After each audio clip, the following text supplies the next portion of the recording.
All right, we're back to our final recording. We're going to call this our wrap-up video. So if you've made it this far, way to go. If you're making notes, I hope you have been making notes. Worst case scenario, you can always go back through any of our videos. They're all going to be on the site. You can look at any one of them anytime. They'll be there for you. But I'm going to now start what we call a call to action. Just like what we want to do with our sales. When I'm looking to make a connection with a business, right? And I want to make a sale, and I'm going to send them an email. I'm going to follow up with them. I'm going to make a phone call. What is it that we want? We want a call of action, right? We, as a salesperson and a business builder, right? What are we looking for? A call to action. What does that mean? That means that we want that person, somehow we have to create a way for them to have to make a decision and say yes or no, right? We don't like maybes. We don't like people that are saying, let me, what, I'll think about it. We need to figure out a way to get this person to say, yes, I'm on board, or no, I'm not interested. Maybes, that means that's going to be a yes sooner or later, but it's not going to help me today. So the same thing for here with what we're doing. I'm going to give you a call to action, and that is every single day prospect. Even if you start in the morning, I like to do morning before the day really gets going, before the phones are ringing, before everything else. Spend the first part of your day prospecting and filling up your pipeline with new leads every day. 10 new leads a day, that's what is that? That's 50 a week. You can't possibly follow up on all those anyways. So you might as well get 10 fresh leads every day, whether as like we talked about through LinkedIn, Facebook marketing, going out and getting business cards and alignable and all of these different ways that we can, connect with people. So prospect daily.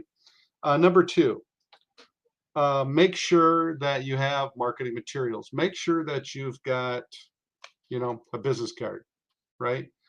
Um, I don't know how any business, whether it's a restaurant, bar, bowling alley, doesn't matter, how they can open their doors if they don't have adequate supplies. Well, we only have 5 pair of bowling shoes. Well, we're going to buy more down the road as we start making money. Well, okay, that doesn't help it because guess what? When I walk in the door and I need a size 12 and you don't have them, that's not going to help. So make sure that you have marketing materials. Make sure that you're prepared.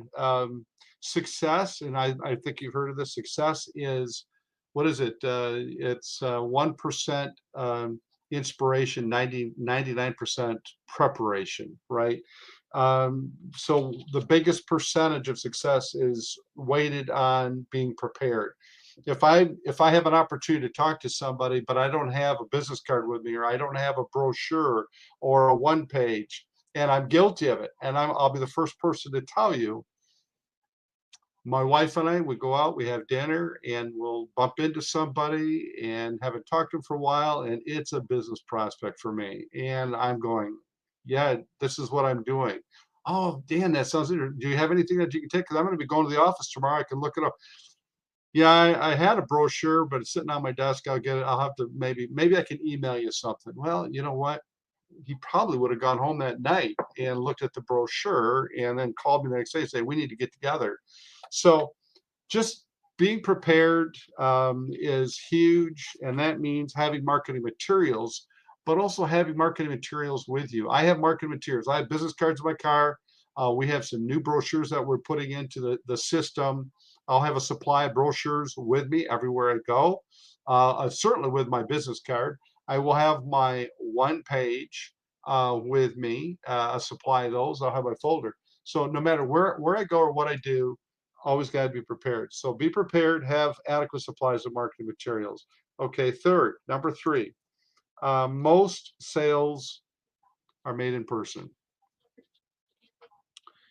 You can telemarket this thing and you can send emails and all that, and it does work. We have people that do that, but they have to work hard, and it's a much higher volume of high work than it is to get somebody's interest and then set an appointment to go meet with them. When you meet with somebody, it's a commitment, pure and simple. If you've been selling anything for any period of time, The word that we're looking for is commitment. If I have somebody that I'm talking to and it's on the phone, I have no commitment from them other than we're just having a quick conversation and we're doing some fact finding back and forth. If I can get an appointment with that person, hey, do you have any time this week where I can swing by? I'd like to bring some stuff with me. I can demo, our card for you. I want to show you how that works. And then I've got some ideas on how we could work together to put this all together. Could you give me 10 minutes later this week? He's not going to have any problem. Give me 10 minutes. He's going to say yes. So get an appointment, because once you have an appointment with somebody, you've moved from center, all right? We've gone from 0 to center where they're neutral, right? And now we're going to go from neutral to 100, which for 5100 by having an appointment.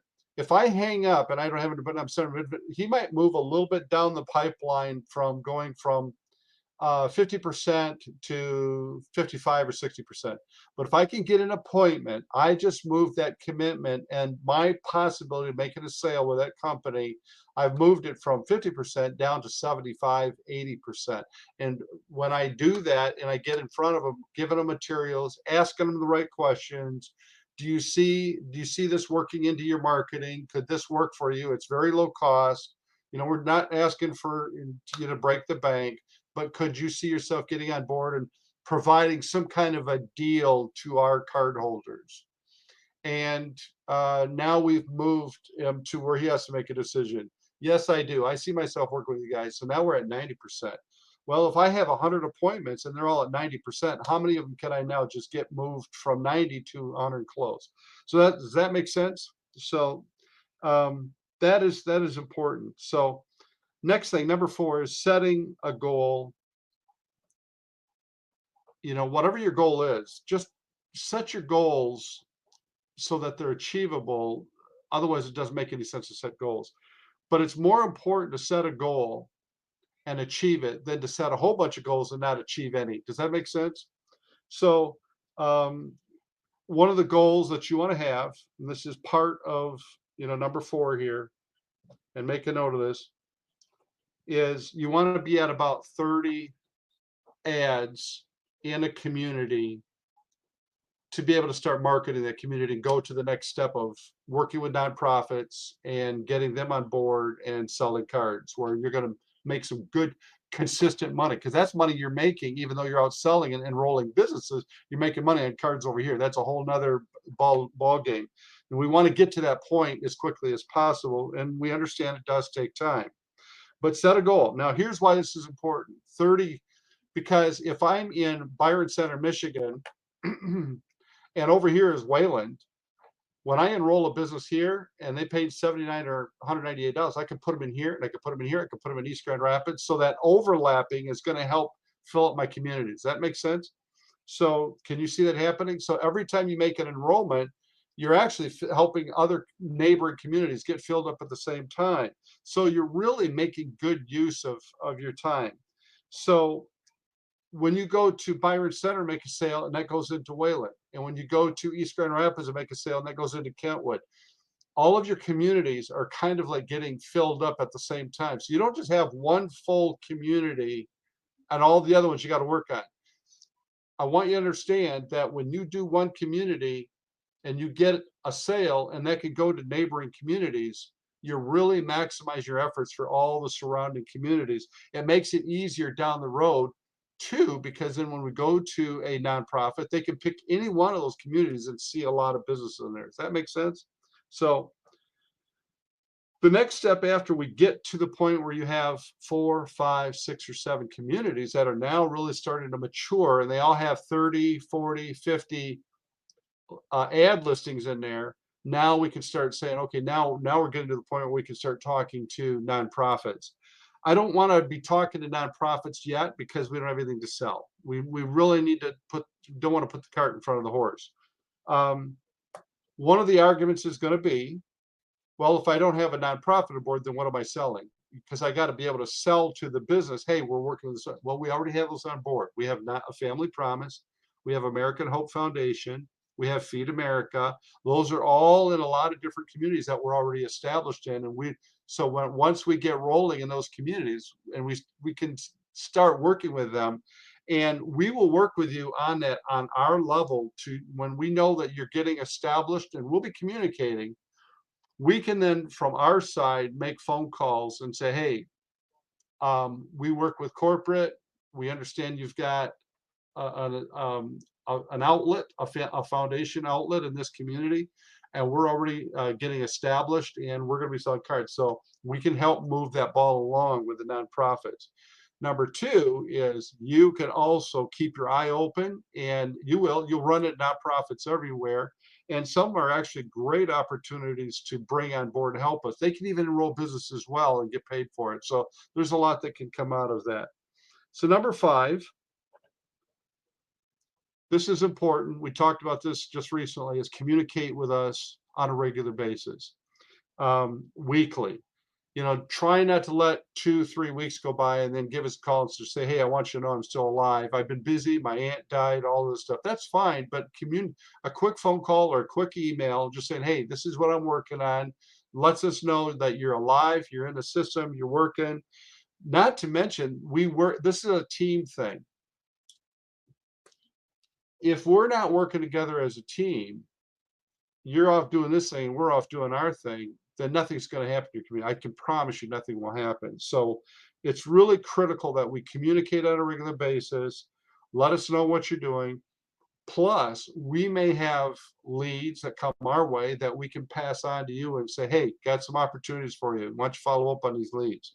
So it is truly back and forth.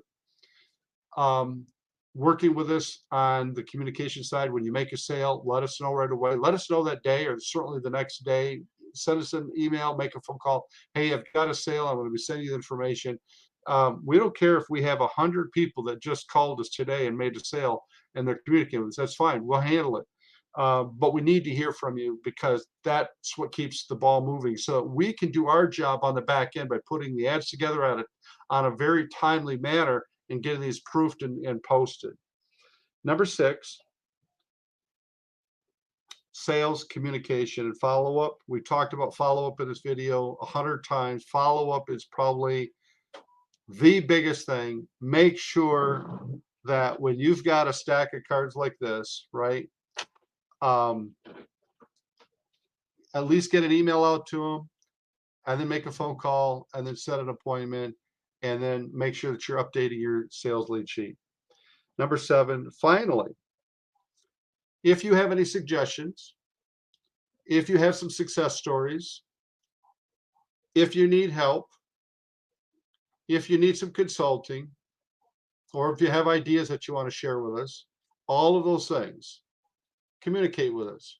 Drop us a line, send us an email. Hey, I've got an idea. I'm working on this. I think this would be a great thing that we could incorporate. We'll listen. We'll look at it. If it makes sense, we don't waste a lot of time. One thing that anybody that knows us can tell you, we don't let grass grow under our feet. If it's a good idea, if it makes sense, we will figure out a way to incorporate it. I can promise you it won't be months, unless it's something unusual or unique. But we want to hear from you. If you've got ideas, need help, if you want to consult, need 10 minutes just to pick our brains or talk to me, doesn't matter. Let's do it. All right, that's going to wrap up this video. Welcome aboard as one of our marketing directors. I'm glad that you made it this far. I'm glad that you're on board with us. We want you to be successful because if you're not successful, we're not successful. So we need to see you start making money. We want you to be successful so that we can. Does that make sense? So anytime we need to communicate, don't be afraid. You can text me, you can call me, you can email us, and we'll take it from there. Thanks for being part of our family, and we look forward for working with you for a long time. I'll wrap it up here.